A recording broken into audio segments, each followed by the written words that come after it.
Hello दोस्तों, मैं साकिर अली आप सबका स्वागत करता हूं आपके अपने यूट्यूब चैनल ईडी क्लासेस में।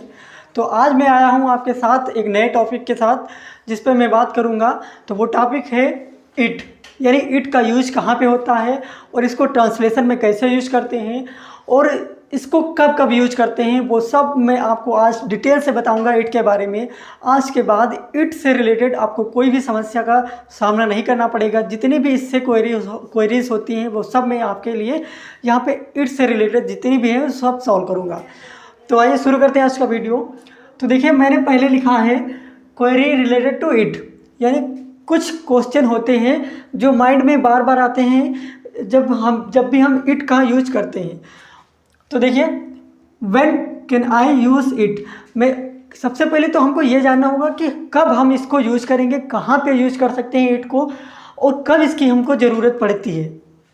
फिर देखिए, how can I use it in a sentence, हम कैसे इसको अगर सेंटेंस में यूज करना चाहें तो कैसे यूज करेंगे, उसका क्या स्ट्रक्चर होगा और उसका नियम क्या होगा, कैसे उसको हम यूज करेंगे, तो वो उस पर भी बात करेंगे। फिर सबसे इम्पोर्टेंट तो ये हो जाता है ये वाला कि इसमें क्या होगा कि what is the difference between I and it and this. ये बहुत ज़्यादा इम्पोर्टेंट हो जाता है कि इट कहाँ पे हमको इट का यूज करना होता है और कहाँ पे दिस का यूज करना होता है। बहुत इंपॉर्टेंट ये हो जाता है कि इसमें अक्सर कन्फ्यूजन हो जाता है लोगों को, लेकिन मैं आपका पूरा कन्फ्यूज़न दूर कर दूंगा अगर आप इस वीडियो को लास्ट तक देखेंगे। तो आइए आप शुरू करते हैं अपना आज का वीडियो।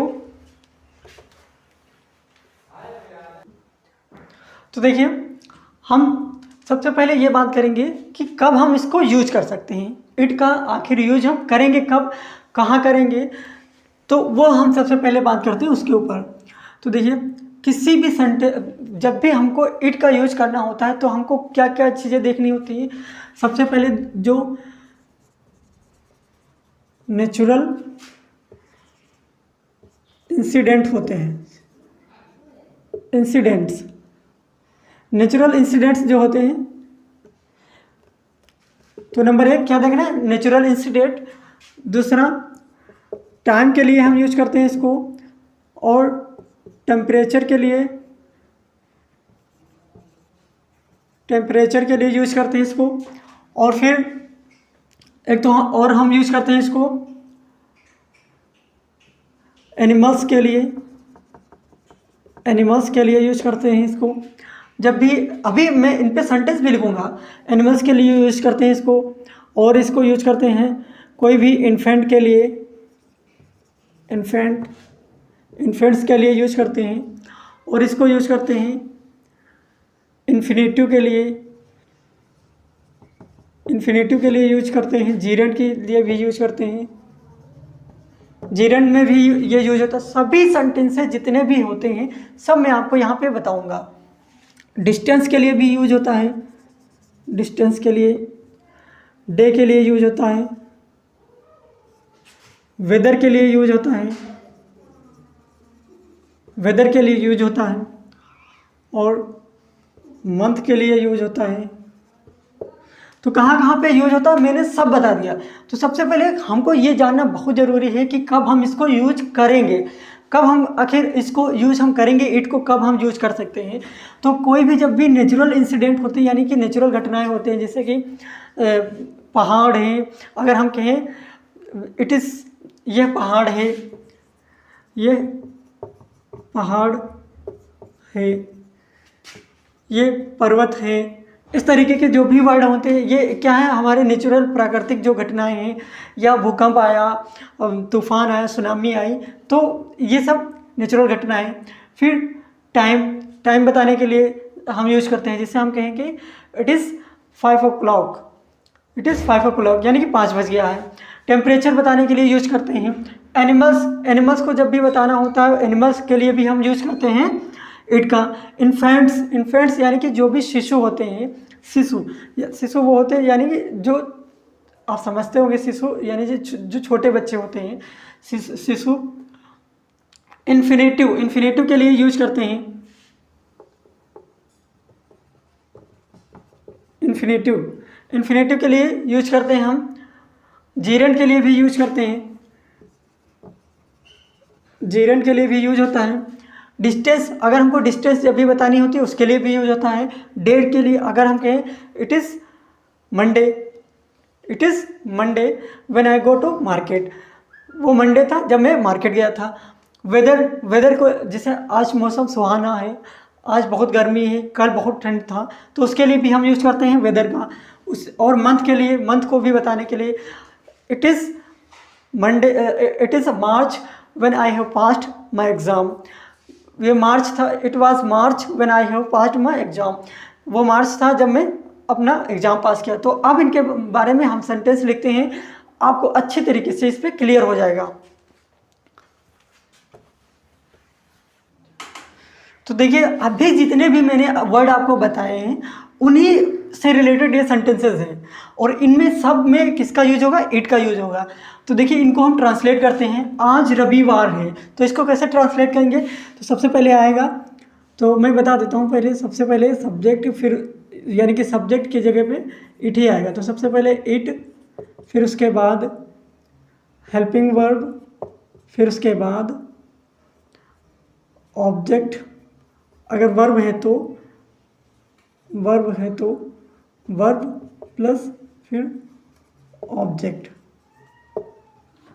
तो देखिए आज रविवार है, तो ये आप जान गए होंगे, इसको मैं मिटा देता हूँ क्योंकि ट्रांसलेट करना है।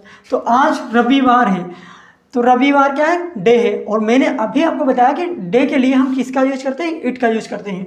तो इसको कैसे करेंगे, इट इज रविवार Sunday, it is Sunday today, it is Sunday today. रविवार यानी कि संडे, रविवार को हम संडे कहते हैं, तो इट इज संडे टुडे। फिर देखिए कल बहुत ठंड थी, अब ये क्या है, नेचुरल इंसिडेंट है, यानी कि नेचुरल घटनाएं हैं। कल बहुत ठंड थी, वेदर भी है, हमने बात की थी कि अभी वेदर यानी कि मौसम के लिए हम इसका यूज करते हैं इट का। कल बहुत ठंड थी, तो इसको कैसे करेंगे, it was very cold yesterday, it was very cold yesterday. फिर देखिए बाहर अंधेरा है, बाहर अंधेरा है, इट वॉज, अब देखिए अंधेरा है तो ये प्रेजेंट में है, तो it is dark outside, it is dark outside. फिर देखिए क्या जाने का समय हो गया, अब ये देखिए इंट्रोगेटिव सेंटेंस है, ये क्या है, इंट्रोगेटिव। तो इसमें हम ये जान लेंगे कि इंट्रोगेटिव में अगर इट का यूज होगा तो हम वो कैसे करेंगे। तो क्या जाने का समय हो गया है, तो सबसे पहले क्या करेंगे, ये पास्ट का है, तो इसके लिए हम क्या करेंगे, डू, डिड, इट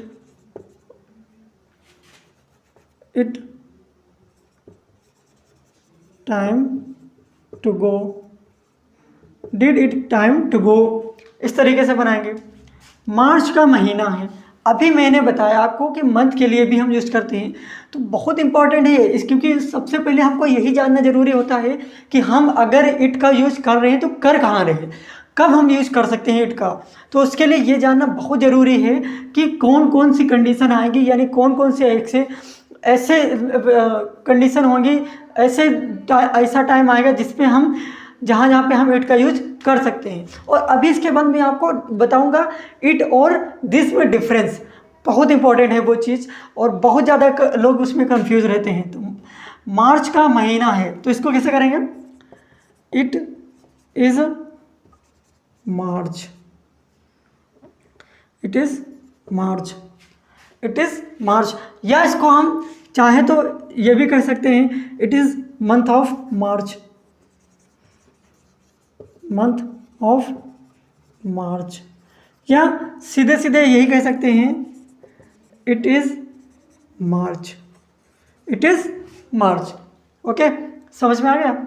अब थोड़ा इनको मिटा देते हैं क्योंकि ये आएंगे नहीं, कल ये आगे वाला आएगा नहीं, तो इसको मिटा देते हैं ऊपर वाला। तो अब ये जो तीन सेंटेंस बचे इनको करते हैं। कल बहुत गर्मी थी, तो ये पास्ट का है। अब देखिए इसके लिए हम क्या यूज करेंगे, इट वॉज वेरी गर्मी, hot yesterday, it was very hot yesterday, it was very hot yesterday, कल बहुत गर्मी थी।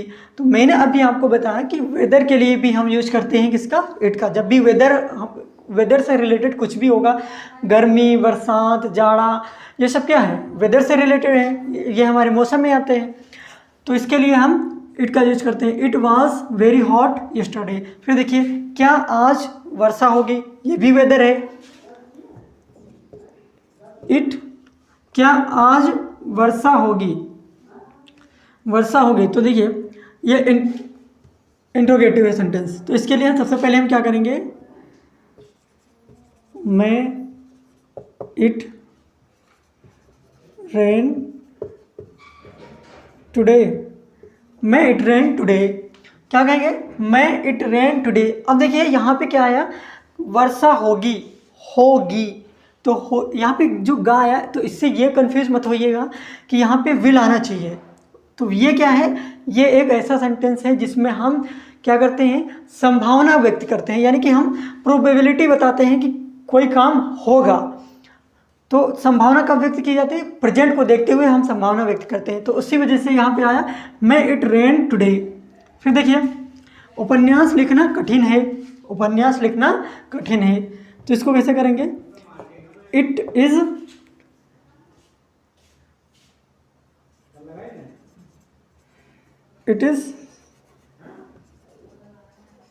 Difficult, it is difficult to write novel, it is difficult to write a novel. तो ये जितने भी सेंटेंसेस हो गए थे, हमने इनका ट्रांसलेट कर लिया। तो अब हमको ये समझ में आ गया कि हम कहाँ कहाँ पे यूज कर सकते हैं इट का। अब इसके बाद हम जानते हैं कि इट और दिस में डिफरेंस क्या है। तो इसको मिटाते हैं, फिर जानते हैं। देखिए बहुत इंपॉर्टेंट चीज़ है ये कि डिफरेंस जानना, इट और दिस का डिफरेंस जानना, क्योंकि हिंदी में मीनिंग सेम होती है। अगर हम इट की बात करें तो इसका भी मतलब होता है यह, और दिस की बात करें दिस, इसका भी मतलब होता है यह। तो अब हम इसमें कन्फ्यूजन हो जाता है कि हम यूज किसका करें। तो इसके लिए अब आप थोड़ा ध्यान से देखिएगा। तो इट का हम यूज करते हैं कहाँ कहाँ पे, तो सबसे पहले हम बताते हैं दिस का यूज। तो ये कहाँ कहाँ पे यूज होता है, ये दिस जो है किसी भी कब यूज होता है, किसी की तरफ इशारा करने के लिए, समीपता बताने के लिए, समीपता बताने के लिए, चाहे वह वस्तु हो या व्यक्ति। तो ये चीज़ याद रखिएगा, किसके लिए, समीपता, यानी कि किसी की आइडेंटिफिकेशन बताने के लिए हम यूज करते हैं। चाहे क्या हो, चाहे वह वस्तु हो या चाहे व्यक्ति हो, किसी की भी समीपता। जिसे हम कहेंगे यह एक कलम है, यह एक कलम है। तो अब इसको हम ये जो है, जिसे जब भी हम समीपता बताएंगे यानी कि उसकी तरफ इशारा करेंगे तो वो चीज़ हमारे सामने होगी। अगर हम ऐसे कर रहे हैं कि ये मार्कर है, तो यानी कि ये हमको दिख रहा है, ये हम इसकी समीपता हम बता रहे हैं, ये मार्कर है, इसकी तरफ इशारा कर रहे हैं। तो यह एक कलम है, यह एक कलम है। तो इसको कैसे करेंगे, दिस, अब इसमें दिस लगेगा, इट नहीं लगेगा, दिस इज अ पेन। फिर देखिए, यह एक मेज है, यह एक मेज है। तो इसके ये क्या है, यह से हमको पता चल रहा है कि क्या बता रहा है, समीपता बता रहा है मैच की बेसिकली हम दिस को कब यूज करते हैं, जब हमको कोई भी चीज़ सामने हो यानी कि पास में हो, समीपता बताने के लिए। और दैट का यूज कब करते हैं, दैट का यानी कि जब कोई चीज़ दूर हो, जिससे बहुत ज़्यादा दूर हो, तब हम यूज करते हैं दैट का। तो यह एक मेज है, this is a table, this is a table. तो यह हो गया दिस इज अ टेबल। तो इसके लिए हम यूज करेंगे दिस का। और फिर जैसे यह एक अनार है, यह एक अनार है। तो देखिए यह एक अनार है, यानी कि अनार होगा सामने तभी तो आप कहेंगे कि यह एक अनार है। तो इसके लिए हम दिस का यूज करेंगे, this is a pomegranate, this is a pomegranate. तो ये हो गया हम दिस। तो ये फर्स्ट हुआ है। अब इसको हम थोड़ा और जानेंगे। ये तो फर्स्ट है, इसमें थोड़ा और भी है, तो इसको मिटाते हैं, फिर आगे भी जानते हैं।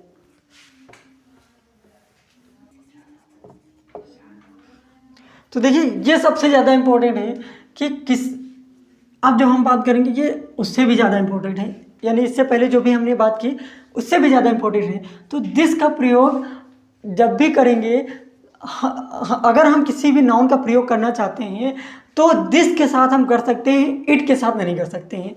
क्या मतलब हुआ, जैसे हम कहें यह एक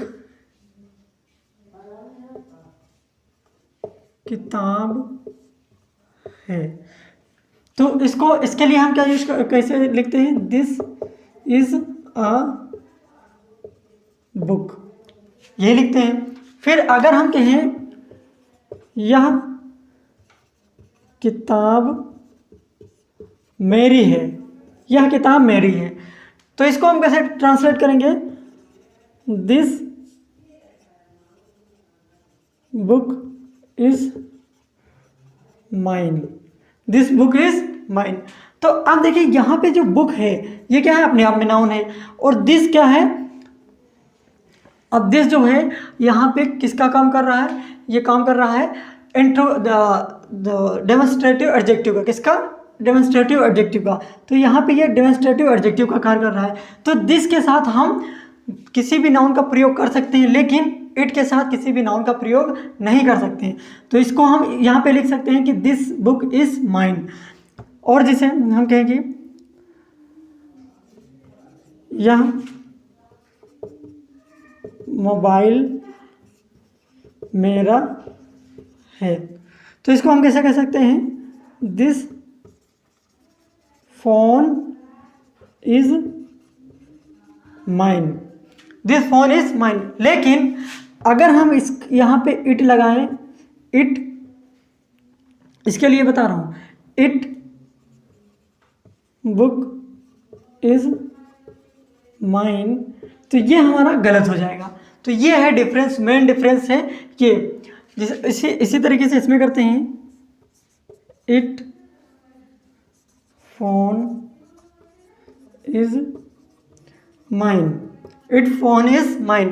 तो यहाँ पे भी हम इसको यूज नहीं कर सकते, इट को यूज नहीं कर सकते किसी भी नाउन के साथ में। हाँ, इसको हम इस तरीके से लिख सकते हैं कि इट इज फोन, लेकिन अब भी हम इसको नहीं यूज कर सकते हैं। क्यों, क्योंकि इट जो है वो क्या है, इट का नेचुरल जो इंसिडेंट होते हैं उनको बताने के लिए यूज करते हैं, और दिस का यूज करते हैं हम किसी को आइडेंटिफाई करने के लिए, यानी किसी की समीपता बताने के लिए। तो इट इज़ फोन। अब ऐसा कहेंगे कि यह मोबाइल है, यह मोबाइल है, तो यह मोबाइल है, इससे पता चल रहा है कि उसकी समीपता बताई जा रही। तो समीपता के लिए हमने अभी बात की कि दिस का प्रयोग करते हैं, तो यहाँ पे भी दिस का, इट का प्रयोग नहीं करेंगे, किसका प्रयोग करेंगे, दिस का प्रयोग करेंगे। तो इट का प्रयोग हम कहाँ पे नहीं कर सकते, जब भी हमको किसी भी चीज़ की समीपता बतानी होगी तब हम दिस का यूज करेंगे, इट का प्रयोग नहीं करेंगे। और किसी भी नाउन के साथ में हम इट का प्रयोग कभी नहीं करते, अगर हमको किसी नाउन के साथ प्रयोग करना है यानी उसकी समीपता बताने के लिए, तो सिर्फ और सिर्फ क्या यूज करेंगे, दिस का यूज करेंगे।